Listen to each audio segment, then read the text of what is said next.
I knocked them all down with one shot. That's what. That's professional. Hey everybody, welcome back to the channel. If this is your first time here and you're into gear guides and gun reviews and gameplay and all sorts of other cool airsoft stuff, join us now by hitting that subscribe button and that notification bell so that you don't miss anything.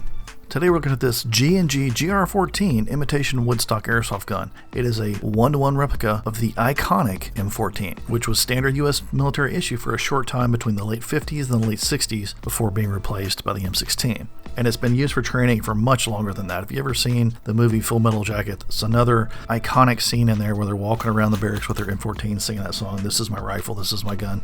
If you've seen that movie, you know what I'm talking about. But still, this gun remains in limited use even today in all branches for things like snipers, DMRs, and especially for ceremonial situations.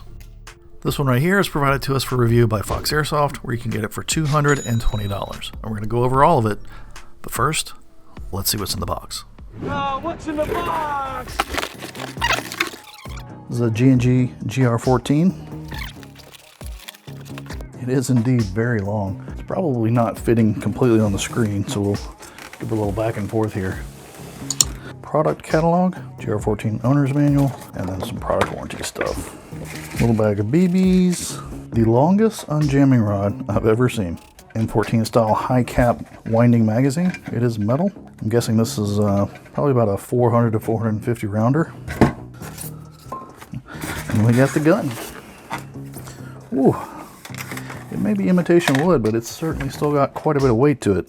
M14s were the standard issue rifle for the US military that they took over from the M1 Grand in the late 50s until they were replaced by the M16s. Very iconic gun that served the US military for a really, really long time. It still looks like an awesome gun, but you can definitely tell that it is imitation wood. Really doesn't take away too terribly much from the aesthetics though. It's still a beautiful gun. You got all this old M1 Grand style styling. You got the M1 Grand style safety in the trigger guard. You got this M1 Grand style charging handle. And that is just sweet. I love these guns. That charging handle is just so satisfying to rack back. And of course inside of there you've got your dial style hop up. Full metal receiver and barrel assembly, but the body is still imitation wood, polymer. And then the top here, this shiny piece is supposed to look like metal, but it's just plastic. That is an awesome gun. I cannot wait to review that guy.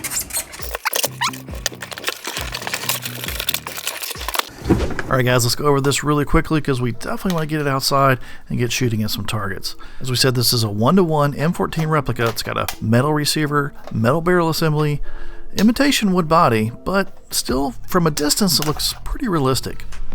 It's got a metal Tokyo Marui compatible gearbox with an adjustable hop-up that's in the magwell.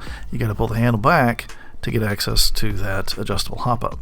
We've got an adjustable rear sight for 1 inch in elevation, 450 round high cap magazine, and this does have a toggle between semi and fully automatic. So if you're looking to use this as a DMR, you might want to check your local fields to make sure that they allow DMRs that can go fully automatic, or you might have to figure out a way to lock this to semi only. Now the predecessor to this gun was the M1 Garand, and it's still got that throwback M1 Garand style safety integrated into the trigger guard and the mag release. And it's got that M1 Garand style charging handle and bolt catch, and it just gives that really satisfying pullback and release. Love hearing that. Now there actually is a sight mount attachment spot on the left side of this receiver where you can buy a screw-on piece separately that creates a little piece of pick rail up top. Now just a couple of quick things to mention about this replica. The imitation wood does look quite real, but this top piece right here that's supposed to be metal is quite plastic and looks quite plastic. And then secondly, the battery does go into the buttstock and it is wired to large Tamiya. And you don't see a lot of large Tamiya out there anymore, so you will need to get a small Tamiya adapter. If you want to use it with all the small Tamiya connector batteries, you probably already have on hand. But once you get that adapter, you're good to go and you can fit pretty much any battery you want in that compartment. Alright, the gun advertises that it shoots 360 to 380 feet per second with .2 gram BBs, but we want to get it out there and put it to the test ourselves, so let's go check out how this gun performs right now. Go. What's it shooting? shooting 360, 367, 362, 361, 364, 362. There you go. 17.7. One more time. 17.6.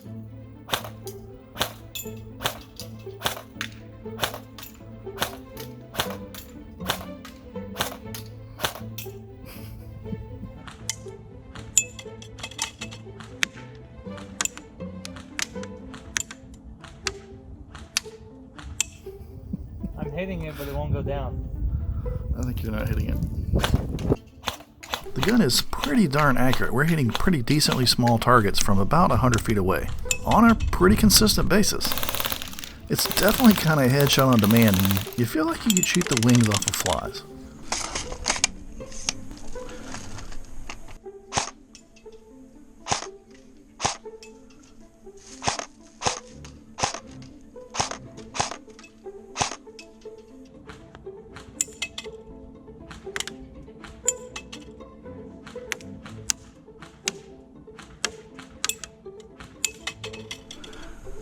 So they can get a headshot.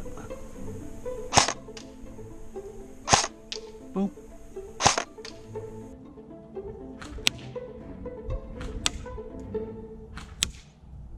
It's a long gun, it's a little bit unwieldy, you are sacrificing some mobility, but it's just really cool. It's just a really cool gun to play with. It's a fantastic, iconic period piece, and if you're into that sort of thing, it's definitely one that you want in your collection. So guys, tell us what you think about this gun in the comments below. Don't forget to like, comment, and share because it does help us get out in front of more new people, and we'll see you next time.